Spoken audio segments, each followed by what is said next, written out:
கோயம்பேடு கடைகளில் வேலை செய்த 16 குழந்தை தொழிலாளர்கள் மீட்கப்பட்டிருக்கிறார்கள். நாம் அண்மை செய்தியாக பார்த்து வருகிறோம்.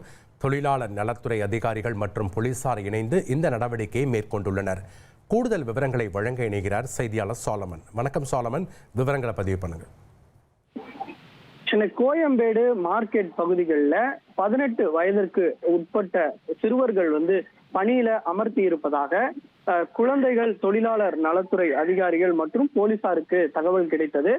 உடனடியாக தொழிலாளர் நலத்துறை அதிகாரிகள் மற்றும் போலீசார் இணைந்து சுமார் 40க்கும் மேற்பட்டோர் கோயம்பேடு பகுதி முழுவதும் இருக்கக்கூடிய கடைகள்ல நேற்று திடீரென சோதனையில ஈடுபட்டனர்.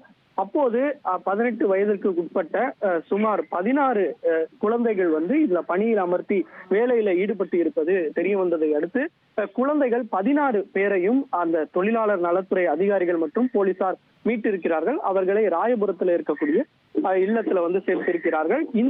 இது தொடர்பாக அந்த சிறுவர்களை பணியில் அமர்த்த கடை உரிமையாளர்கள் மீது வழக்கு பதிவு செய்யப்பட்டு அவர்கள் மீது அபராதமும் விதிக்கப்பட்டு அவர்களை விடுவித்தனர். நன்றி சாலமன், உங்களுடைய தகவல்களுக்கு.